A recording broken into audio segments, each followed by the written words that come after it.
बिस्मिल्लाहिर्रहमानिर्रहीम। मैं हूं जवेद इकबाल हजरा और आप देख रहे हैं आज की बात। आज की हम बात करेंगे एजुकेशन के हवाले से। हालिया मैट्रिक के रिज़ल्ट आए हैं, जो मुख्तलिफ़ शहरों के मुख्तलिफ़ रिज़ल्ट आए हैं। तो साहिवाल का इसमें जो रिज़ल्ट है वो साहिवाल बोर्ड का तकरीबन 39% है। इसी तरह मुल्तान बोर्ड का 45%, फैसलाबाद बोर्ड 43%, बहावलपुर बोर्ड 42%, डेरा गाज़ी खान 49%, गुजरांवाला 43%, लाहौर 46% और रावलपिंडी का जो रिज़ल्ट आया है मैट्रिक का वो तकरीबन 45% आया है।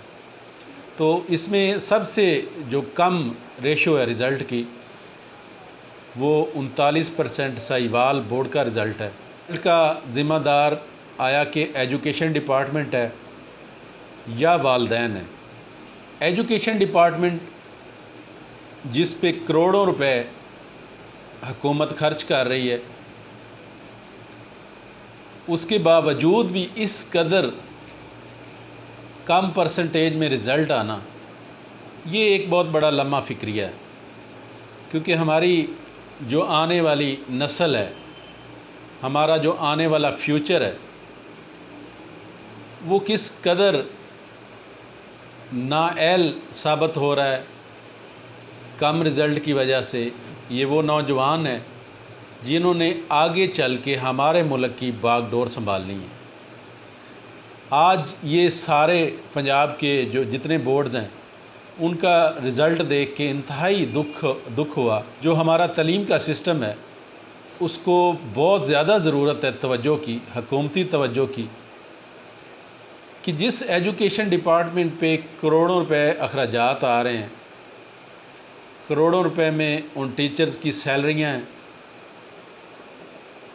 करोड़ों रुपए उन बिल्डिंग्स पे ऊपर ख़र्चा आया हुआ है, बहुत शानदार बिल्डिंगें हैं, उसके बावजूद इस कदर माठा रिज़ल्ट आना, ये बहुत बड़ा लम्हा फ़िक्रिया है। वालिदैन भी बहुत ज़्यादा परेशान हैं कि हमारे जो बच्चे हैं उनको प्रॉपर तरीके से शायद पढ़ाया नहीं जा रहा। लेकिन अगर टीचरों के हवाले से बात करें तो टीचर कहते हैं कि हम तो प्रॉपर टाइम दे रहे हैं, प्रॉपर पढ़ा रहे हैं, उसके बावजूद इस कदर कम रेशो में रिज़ल्ट आना। और तकरीबन साहिवाल की अगर बात करें तो साहिवाल में 61% स्टूडेंट हैं वो फ़ेल हो गए हैं।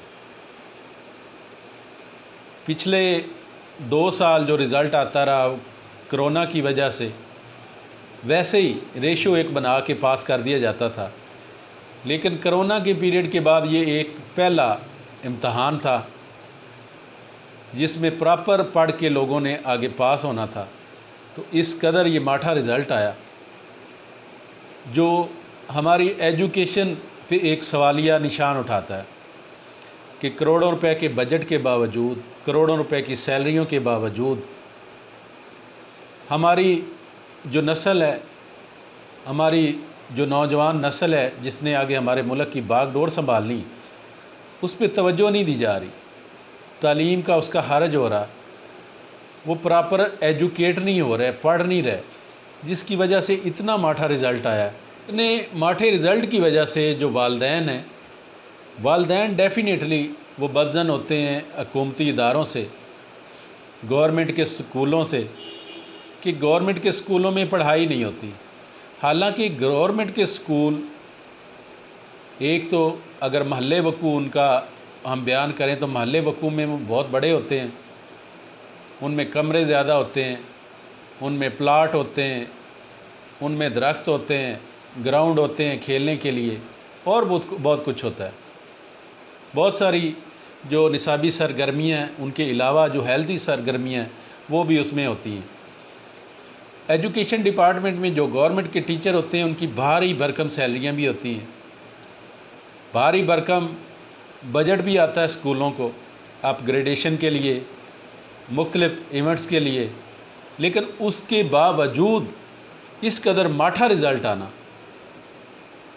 ये इंतहाई अफसोसनाक सूरत हाल को ज़ाहिर करता है कि हमारा एजुकेशन सिस्टम या तो फ्लॉप हो गया है या इसको मज़ीद तवज्जो की ज़रूरत है कि इतने करोड़ों अरबों रुपए के फ़ंड्स के बावजूद इस कदर हमारी एजुकेशन का हाल होता जा रहा है कि डे बाई डे ये एजुकेशन का सिस्टम हमारा पीछे से पीछे चला जा रहा है। वालिदैन डेफ़िनेटली अखराजात करते हैं अपने बच्चों के ऊपर, अपने बच्चों के फ्यूचर के लिए वो मुख्तलिफ़ स्कूलों में डालते हैं ताकि उनको अच्छी एजुकेशन मिल जाए, क्योंकि गवर्नमेंट के इदारे होते हैं, फ्री पढ़ा रहे होते हैं, टीचर्स गवर्नमेंट की तनख्वाहें ले रहे होते हैं, और जो प्राइवेट इदारे हैं जो लोग अफोर्ड करते हैं उन इदारों का वो रुख करते हैं। हर शख्स वो अफोर्ड नहीं करता। जो हमारा एजुकेशन डिपार्टमेंट है, जब वो अपनी एजुकेशन की सरगर्मियों के ऊपर तवज्जो नहीं देगा तो इस तरह का बैड रिज़ल्ट तो फिर आएगा। इस तरह फिर जो प्राइवेट सिस्टम है, स्कूल सिस्टम, वो प्रमोट तो होगा।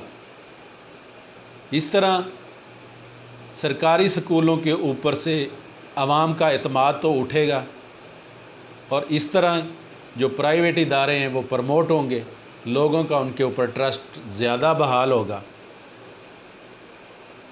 लेकिन इतनी भारी भरकम सैलरियां लेने वाले टीचर क्या बच्चों को आला तालीम नहीं फराम कर सकते, अच्छी एजुकेशन नहीं दे सकते, अच्छा रिज़ल्ट नहीं बना सकते अपने इदारों का? अगर ओवरऑल हम पंजाब के तमाम जितने बोर्ड्स हैं उनकी बात करें, उनमें से जो रिज़ल्ट मोस्टली जिन लोगों ने टॉप किया है, जिन बच्चों ने टॉप किया है, वो प्राइवेट इदारों से मुंसलिक हैं। उसकी बहुत सारी रीज़न्स हैं कि हमारे ये एजुकेशन सिस्टम के जो लोग हैं, जो पढ़ाने वाले हमारे टीचर हैं, हमारे हेड मास्टर हैं, उन्होंने मुख्तलिफ़ जगहों पे अपनी एकेडमियाँ बनाई हुई हैं, अपने प्राइवेट स्कूल बनाए हुए हैं। यहाँ पे वो प्रॉपर टाइम देते हैं लेकिन प्रॉपर गाइड नहीं करते, बच्चों को पढ़ाते नहीं शायद। और उनके अगर आप प्राइवेट स्कूलों का विज़िट करें तो वो प्राइवेट स्कूलों में बहुत आला निज़ाम है उनका, बहुत अच्छी तालीम देते हैं, क्योंकि वहाँ पैसे लेते हैं लोगों से, भारी भरकम फ़ीसें लेती हैं। इस वजह से शायद जो हमारे गवर्नमेंट के इदारे हैं, जो सरकारी स्कूल हैं, उनसे आवाम का ट्रस्ट उठ रहा है। तो ये इंतहाई अफसोसनाक सूरत हाल है। आवाम, हुकूमत को इसके ऊपर सोचना चाहिए कि अगर करोड़ों रुपए के बजट के बावजूद हमारे इदारे अच्छा परफॉर्म नहीं कर रहे, हमारे बच्चों के ऊपर तवज्जो नहीं प्रॉपर, उनकी बच्चों को प्रॉपर तालीम नहीं फराम की जा रही, तो फिर जो उनके ऊपर बजट खर्च हो रहा है, जो उनके पैसा खर्च हो रहा है, वो तो ज़ाया हो रहा है। हमारे जो टैक्सेस का वो कीमती पैसा वो तो ज़ाया हो रहा है। जब हमारे बच्चों का रिज़ल्ट ही प्रॉपर नहीं आना, रिज़ल्ट डे बाय डे वो पीछे की तरफ से जा रहा है, आज आगे की तरफ जाने की बजाय। तो ये एक बहुत बड़ा लम्हा फ़िक्रिया है जिसके लिए हुकूमत को प्रॉपर इसके ऊपर सोचना चाहिए, प्रॉपर एक्शन लेना चाहिए, और जिन जिन स्कूलों का प्रॉपर रिज़ल्ट नहीं आया उनके ख़िलाफ़ महकमाना कार्रवाई होनी चाहिए। लेकिन अगर कोई अफसर कार्रवाई करने की सोचता है, करता है, तो मुख्तलिफ़ इदारों में तंजीमें बनी हुई हैं, जिस तरह के टीचर्स यूनियन बनी हुई हैं। वो टीचर्स यूनियन किसी अफसर को प्रॉपर काम नहीं करने देती।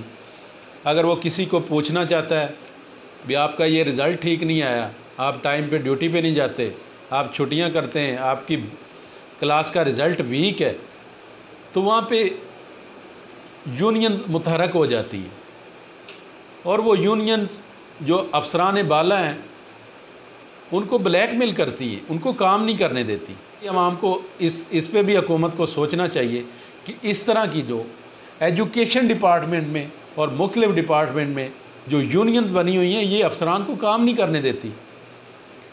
फिर वो अपनी मर्ज़ी के तबादले करवाते हैं, अपनी मर्ज़ी से तैनातियाँ करवाते हैं, अपनी मर्ज़ी से वो छुट्टियाँ लेते हैं। तो फिर पढ़ाई का, तालीम का हर्ज तो होगा, बच्चों का तालीम का हर्ज तो होगा, हमारे बजट, हमारे टैक्सेस का करोड़ों अरबों रुपए जो खर्च हो रहा है वो ज़ाया तो होगा।